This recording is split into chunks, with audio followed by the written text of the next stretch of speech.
Indian ജുഡീഷ്യറിക്ക് അപമാനമായി Tiara Rosemary. Thrissur judicial 3ാം ക്ലാസ് മജിസ്ട്രേറ്റാണ് ടിയാറ റോസ്മേരി. ഇവരിപ്പോൾ 6 മാസം സസ്പെൻഷനിലായിരിക്കുകയാണ്. ഈ സസ്പെൻഷന്റെ കാരണം കേട്ടാൽ നമ്മൾ നാണിച്ച് തലതാഴ്ത്തും. അത്തരത്തിലുള്ള ഒരു തട്ടിപ്പാണ് ടിയാറ റോസ്മേരി നടത്തിയിരിക്കുന്നത്. ഇവർ 30,000 രൂപയ്ക്ക് സൗന്ദര്യവർദ്ധക വസ്തുക്കൾ വാങ്ങി ഉപയോഗിച്ചു. അതിൻ്റെ ബില്ല് ഇവർ ജില്ലാ മെഡിക്കൽ ഓഫീസർക്ക് ഹാജരാക്കി. ആ ബില്ലിന്റെ റീഇംബേഴ്സ്മെന്റിന് വേണ്ടിയിട്ടാണ് ഇവർ ജില്ലാ മെഡിക്കൽ ഓഫീസിൽ ഈ ബില്ല് ഹാജരാക്കിയത്. എന്നാൽ സൗന്ദര്യവർദ്ധക വസ്തുക്കൾ വാങ്ങുന്നതിന് റീഇംബേഴ്സ്മെന്റ് ഇല്ല. എന്തെങ്കിലും മാരകമായ അസുഖം ബാധിച്ച് ആശുപത്രിയിൽ പോയി കഴിഞ്ഞിട്ട് ആ ബില്ല് ഹാജരാക്കിയാൽ തീർച്ചയായിട്ടും റീഇംബേഴ്സ്മെന്റിന് അർഹതയുണ്ട്. എന്നാൽ ടിയാറ റോസ്മേരി ഇവിടെ നടത്തിയിരിക്കുന്നത് സൗന്ദര്യവർദ്ധക വസ്തുക്കൾ മേടിച്ചുകൊണ്ടുള്ള ബില്ലാണ് സമർപ്പിച്ചത്. അതെങ്ങനെ റീഇംബേഴ്സ്മെന്റ് ചെയ്യും? തുടർന്ന് ഇവർ വ്യാജമായി ഒരു ബില്ലുണ്ടാക്കി. ഒന്ന് ആലോചിച്ച് നോക്കുക. ആ വ്യാജ ബില്ലിൽ വ്യാജ സീൽ ഉണ്ടാക്കി വ്യാജ ഒപ്പ് ഇട്ടു. അതിനുശേഷം ഈ ബില്ല് ഹൈക്കോടതിക്ക് അയച്ചു. ഹൈക്കോടതിക്ക് സംശയമായി. അങ്ങനെ ജില്ലാ ജുഡീഷ്യറിയുടെ ചുമതലയുള്ള രജിസ്ട്രാർ ഈ ബില്ലിന്മേലുള്ള ഒരു അന്വേഷണം നടത്തിയപ്പോൾ ഇത് വ്യാജ ബില്ലാണെന്ന് കണ്ടെത്തി. അതിനെ തുടർന്നാണ് ഇവരെ 6 മാസത്തേക്ക് സസ്പെൻഡ് ചെയ്തിരിക്കുന്നത്. എന്തൊരു നാണക്കേടാണ് ജുഡീഷ്യറിക്ക് ഇവർ വരുത്തി വച്ചിരിക്കുന്നത്. മുഖത്ത് പുട്ടിയിട്ട ശേഷം അതിന്റെ ബില്ലെടുത്ത് റീഇംബേഴ്സ്മെന്റ് കൊടുക്കുക. അത് നടക്കാതെ വന്നപ്പോൾ വ്യാജ ബില്ലുണ്ടാക്കി അതിൽ സീലും ഒപ്പും വ്യാജമായി ഉണ്ടാക്കിയെടുക്കുക.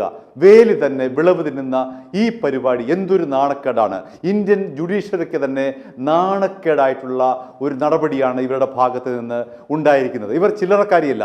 ഇതിനു മുൻപ് ഇവർക്കെതിരെ നിരവധി പരാതിയുണ്ട്. ഇവർ തിരുവനന്തപുരം നെയ്യാറ്റിൻകര അഡീഷണൽ മുൻസിഫായിരിക്കെ ഒരു ASAയോട് മോശമായി പെരുമാറുന്ന ഓഡിയോ അന്ന് വലിയ തോതിൽ വൈറലായി. ഈ ASA ചെയ്ത തെറ്റെന്താണ്?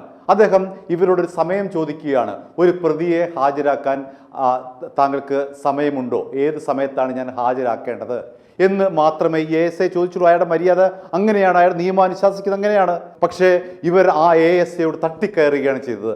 ആ ഓഡിയോ സന്ദേശം വ്യാപകമായി പ്രചരിപ്പിക്കപ്പെട്ടു. മാത്രമല്ല ഇവരും ഇവരുടെ അമ്മ ശോഭയും താമസിക്കുന്നത് തിരുവനന്തപുരത്ത് പോങ്ങുമൂട് എന്ന് പറയുന്ന സ്ഥലത്താണ്. ഇവരുടെ അമ്മ അഭിഭാഷകയാണ്. ആ പോങ്ങുമൂട്ടിൽ നാട്ടുകാർ ഇവർക്കും അമ്മയ്ക്കുമെതിരെ 13 കേസുകളാണ് തിരുവനന്തപുരം ശ്രീകാര്യം സ്റ്റേഷനിൽ രജിസ്റ്റർ ചെയ്തിരിക്കുന്നത്. മാത്രമല്ല DGPക്കും നാട്ടുകാർ പരാതി നൽകി. അങ്ങനെ നാട്ടുകാർക്ക് ശല്യം, ജുഡീഷ്യറിക്ക് ശല്യം. ഇത്തരത്തിലുള്ള ഒരു ജുഡീഷ്യൽ ഓഫീസറെ എങ്ങനെയാണ് ഇന്ത്യൻ നിയമവ്യവസ്ഥ സംരക്ഷിക്കാനായി ഏൽപ്പിച്ചിരിക്കുന്നത്? ഇത്തരത്തിലുള്ള ഒരാൾ നിന്ന് എന്ത് നീതിയാണ് ഒരു സാധാരണക്കാരന് ലഭിക്കുന്നത്? ഇവർ 6 മാസത്തെ സസ്പെൻഷന് ശേഷം രക്ഷപ്പെട്ട് വീണ്ടും കസേരയിലേക്ക് വന്നേക്കാം. പഴയ കസേരയിലേക്ക് ഇവർ വന്നു കഴിഞ്ഞാൽ ഇവർ എന്ത് നീതിയാണ് സമൂഹത്തിൽ നൽകുന്നത്?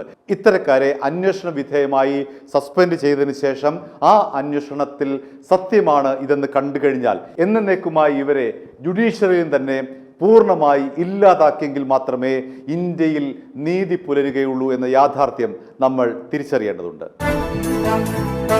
i2i News, an eye for truth. i2i News subscribe ചെയ്തിട്ടില്ലാത്തവർ ഇപ്പോൾ തന്നെ സബ്സ്ക്രൈബ് ചെയ്യുക. നോട്ടിഫിക്കേഷൻ ലഭിക്കുവാൻ ബെൽ ബട്ടണും അമർത്തുക.